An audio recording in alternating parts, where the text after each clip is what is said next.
discipline is something. If you want to get anything done, whether you enjoy it or whether you have to do it, discipline is important. I think that has followed me right from a young age. Like I had to learn to, practice to be better.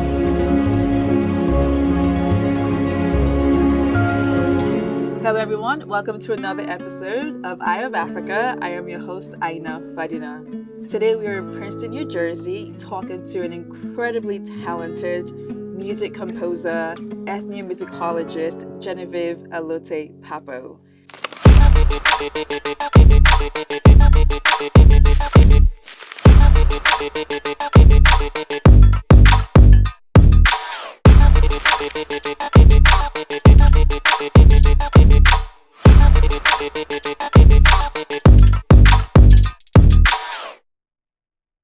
Genevieve, thank you so much for being here this afternoon. We really appreciate you hosting us in Princeton. Yeah, thank you. Now, you call yourself Ghanaian Nigerian. Yes. Quite controversial. Yeah.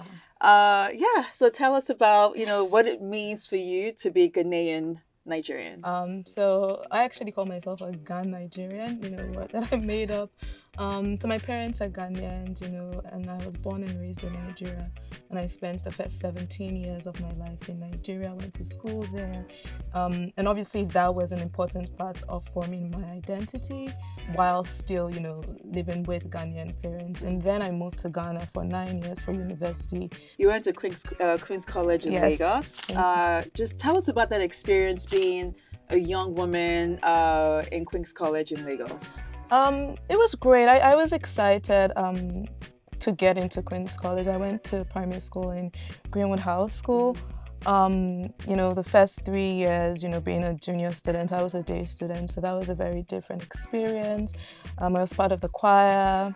In SS1, I started playing piano at assembly. I became a school pianist. In SS3, I was a music prefect. So Queen's College was also a place where I grew as a musician, as a pianist, and really got deeper into the study of music. And it really also, is part of my music journey, all the teachers that I had there as well, and the friends that I had, and the music group, the choir group.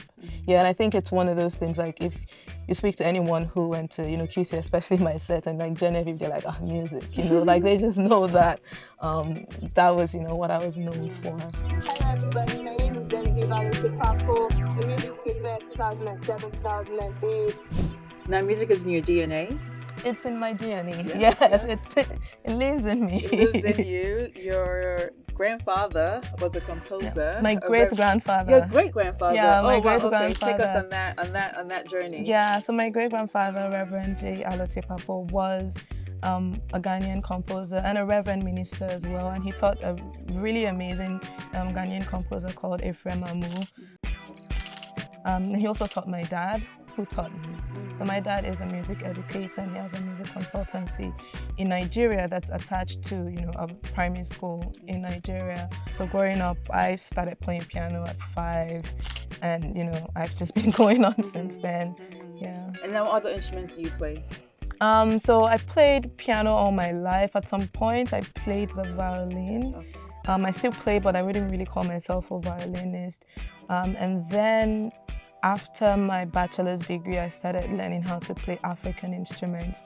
That was a turning point for me because my whole life I played a lot of Western, classical music, a lot of classical music. And while I was in Ghana at the university, at the music department at the University of Ghana, I really started, learning about African music. And it's why am I in, Ghana and Nigeria? I don't know how to play a traditional African instrument.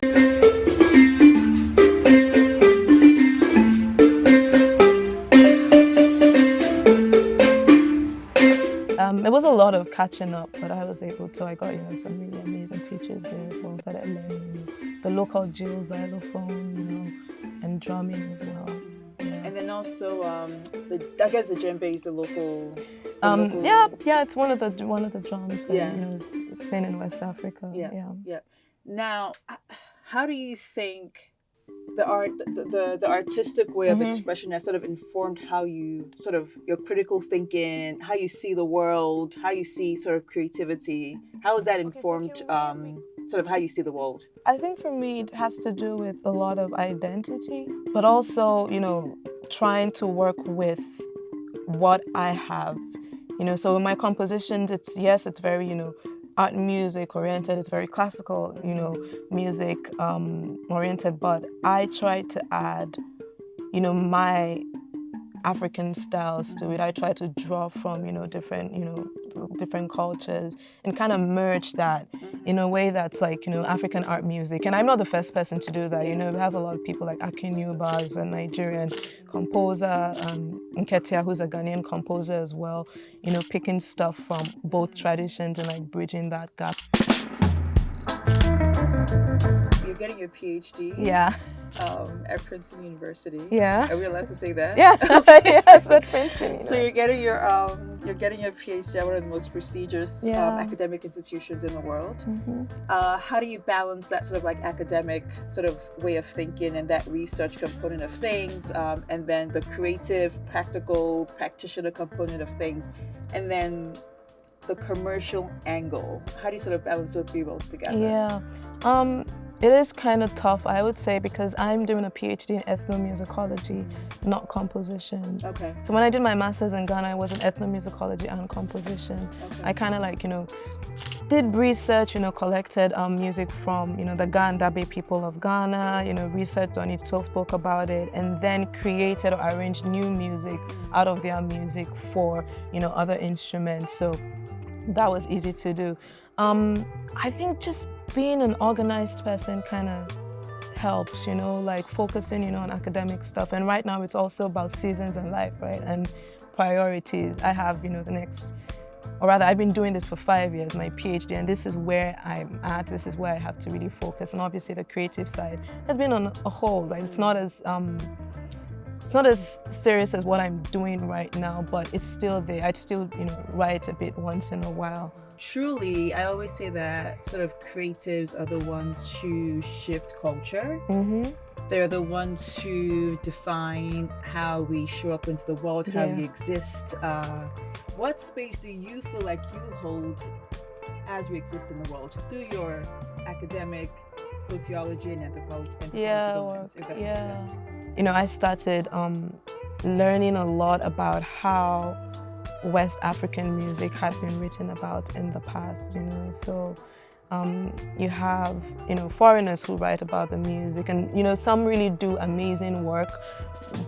But it's also, I want to tell the story from, my lens. I want to write about this from my lens. And I know a lot of people back in Ghana, in Nigeria, University of Nsukka, Nigeria also has a really good music program, are doing the work, are really going into, the places and writing about, West African traditional music from a cultural and social point, as insiders, as cultural bearers as well. So I think that's important as well for people to do their own work, to write their own history, to write about, their own culture as well. Yeah. So we collaborated on the score of, yes. of the 10th year anniversary / 11th, depending on, what day of the week it is or how I'm feeling. But the 4th season of Eye of Africa. Thank you so much just for the time that you spent on it, given how busy your schedule is. And I think what I loved about collaborating with you is like, I love music, but I cannot read it. I just know how to dance with my two left feet and just feel it. And one thing I always say is that creativity lies in every single person, right? It's just about how we foster and we translate those things.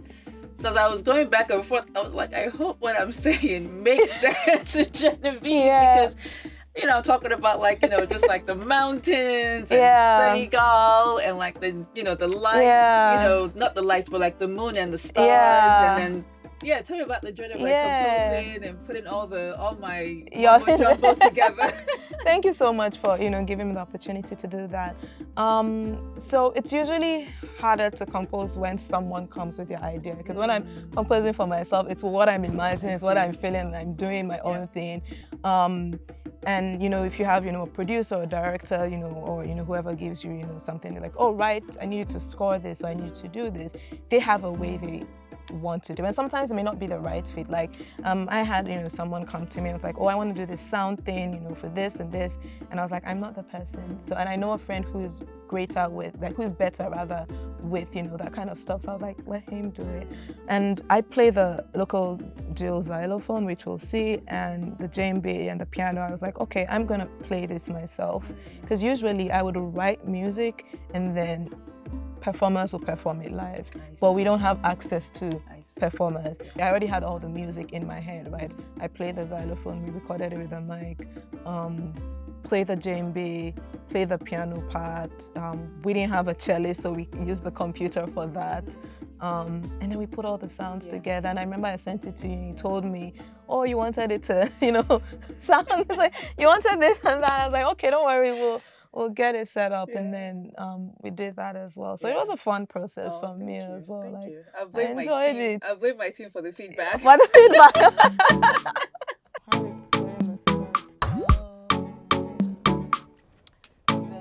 Get into the motion.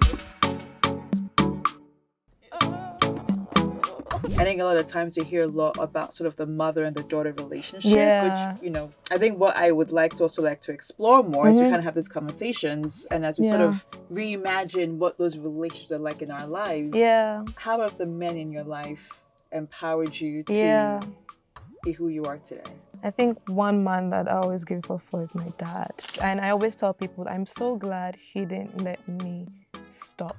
Because when I was younger, I didn't like it. After school, my friends are playing, and he's like, go and practice. So obviously, as a 10-year-old, it's like, this piano thing, what is this, But then he stood by me even when I was like, I think I want to do a master's in music, or I don't want to go to law school anymore. I think I want to do this in music. Just very supportive. Obviously, it's easier, because he's in the field as well. But then also just being really proud of him as well, where he has come from. How he was able to raise his kids, and the passion he has for music, as a music teacher, the way he just loves teaching the kids and he enjoys it, performing as well, and also him just following his passion and, making a life out of it. So that's someone I really look up to, and, What is the role as you create music and also as you study music? What is the role of, not innovation, but the role of technology? Yeah. I think for me with technology, I'm just really amazed with how far we've come in terms of circulation of music. I mean, a lot of the Gen Zs will know now, but the time when we used to play with cassettes and, CDs, when it's scratching, you don't hear that. But now you have easy access to everything. Spotify, I'm like, thinking of this song. Oh, I want to check it out. Oh, I want to listen to Indian music. I know where to find it. But then you go all the way back to, 1990, 99, when I was 7 or something, that wasn't accessible. So technology and innovation, as you put it, is definitely changing the music industry, but it's also changing the way we receive music, the way we listen to music. So I think it is important to always factor that. Now, as someone who is a creator, it's the different ways we can factor technology into creating music. So you have this, the djembe, that's the djembe is a drum, right? Yeah, so the djembe is a drum, and then the xylophone, the Joe xylophone is a different. Which one did you bring on a plane? The xylophone. Okay. Tell us the whole process of getting it made, first of all. And then they were probably looking at you like, what's wrong with this girl? Please tell us the entire process and and what even made you. So while I was at the University of Ghana, there were a lot of xylophones there, and I was learning with Aaron Bebe, who's an amazing, player. And he taught me. And when I realized I was moving here, I was like, I actually want to have my own instrument and take it with me. So he kind of organized that. I paid and, I got my instrument. But moving the instrument to the US was stressful because I had my bag, and then, it's a bulky instrument. It's heavy. Flying from Accra to Washington, D.C., I had to take out my bags to recheck it. And they're like, they're not giving me the thing back or my xylophone back. And I was like, why? But anyway, I got to New Jersey and it wasn't there. And they're like, they have to do some checks on it. Obviously, it's a strange instrument. It's not like, I was traveling with a cello. But 2 days later, they sent it to me.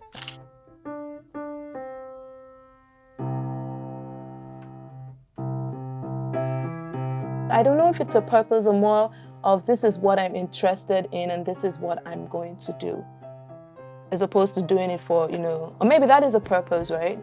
But it's just like, this is what I'm interested in.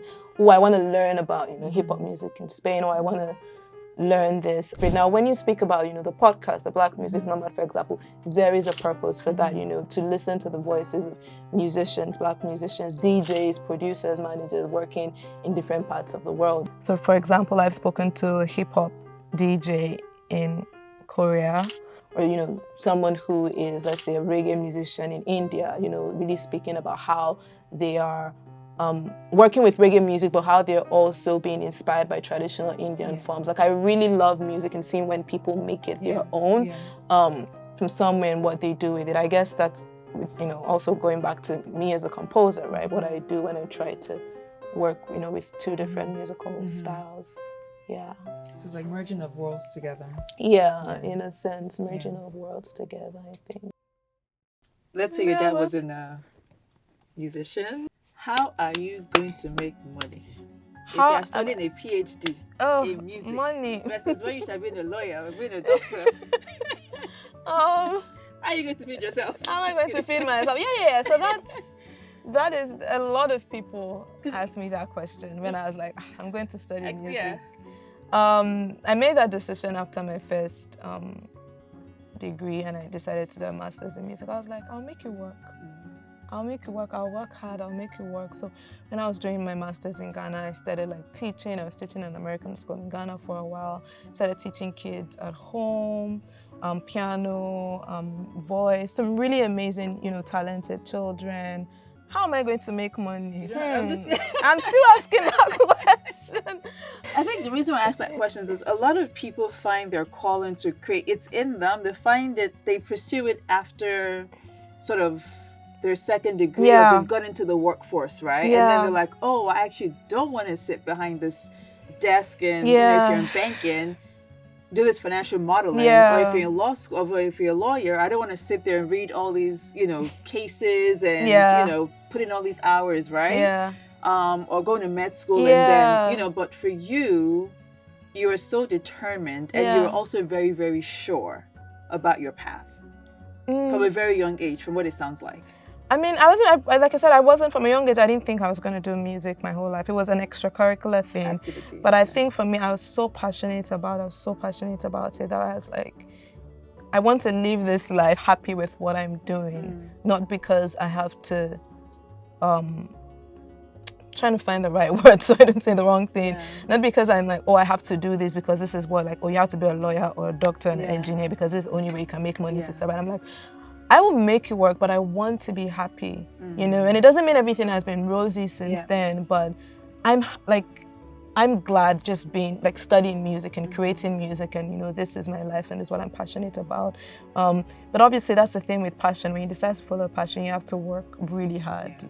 You have to always even just push yourself and motivate yourself, and you have the goal that you want to achieve, and just really focus on that.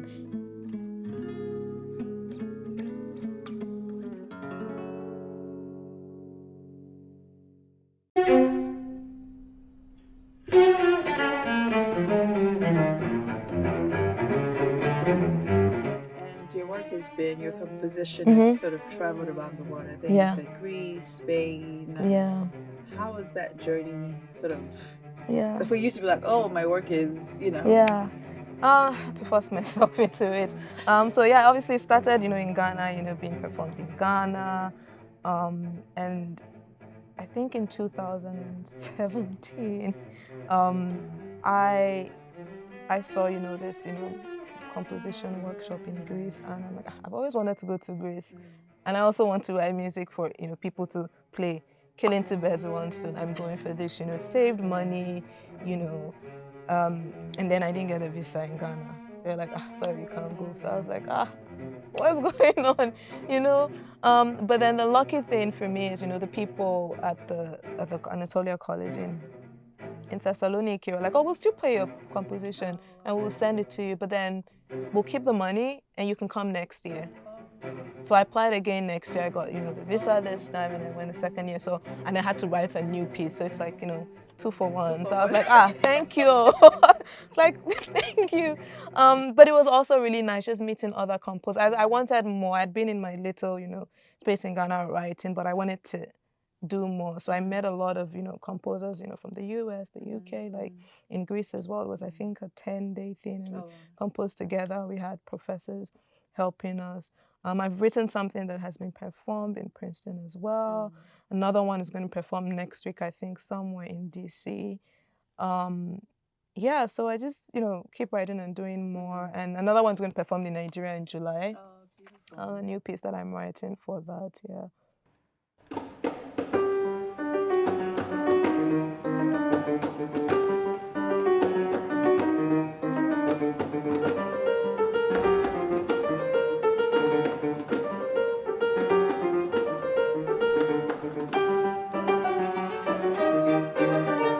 What's the importance of collaboration?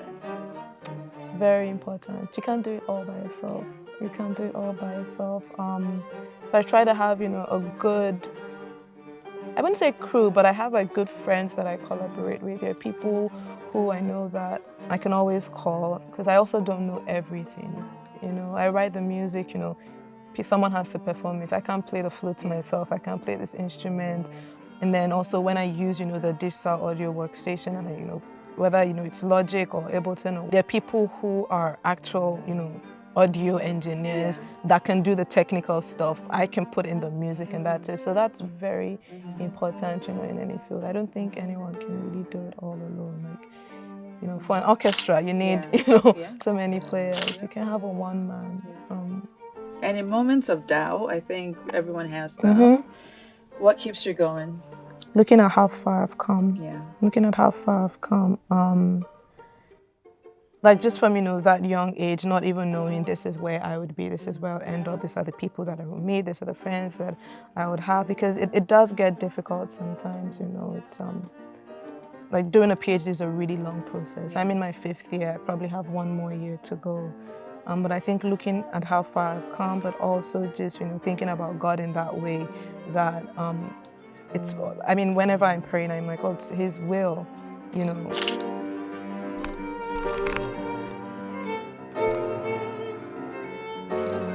One of the things that I would say is, like, as you look to the past to help you get through the tough times, as you look into the future, we don't know the number. We'll put a number out there. How do you envision that your work and your contribution has impacted and influenced, let's just say, the world? The world. I just hope, it influences, because obviously I grew up in a place where people were like, music. Why are you doing music? I remember once I was in, secondary school, and I was practicing piano, and there was this science teacher that came, you're always playing piano. You're always playing piano. What are you doing? And I was reading and I was doing well in other subjects as well, but just coming from that society where it's like music, you're going to do bachelor, you're going to do masters in music. Like, what are you doing? But I think, just when you see someone is passionate about something and this is what they want to do and they're driven about it, just let them be. Yeah. Also, as a person, just stay driven. Know the goal and focus, because you have, voice. Then it's cool, because some people genuinely care. Like, they haven't seen any, especially from where, I'm coming from. But yeah, when someone decides, if you don't understand someone's dream, I don't think it's right to put it down. It's like, if you're part of your family, your friends, just support them. They have the dream for a reason. And then, for the individual, like, just if you know you want to do something, make it work. Yeah. You can do it. Push for it and make it work. So to kind of wrap things up, for you, what does it mean to dream? What does it mean to build? Yeah. And what does it mean to back? To dream is to have a goal, but a dream without working towards it is nothing. I think that's what building is, the hard work, the smart work, determination, getting a path to achieve your goal, planning, that's, building, and to back is to have the, the support system that is necessary, the people who believe in you, every day, the people who invest time in you, the people you collaborate with, and the people you learn from, your mentors as well. That's really important. Yeah, so I think for me, that's what it means. Thank you. Thank you. Thank you so much for joining us on today's episode of Eye of Africa. I am your host, Aina Fadina, and special thanks to Genevieve Allotey-Pappoe for hosting us and really inspiring the music and the essence of what Eye of Africa is. And until the next one, take care.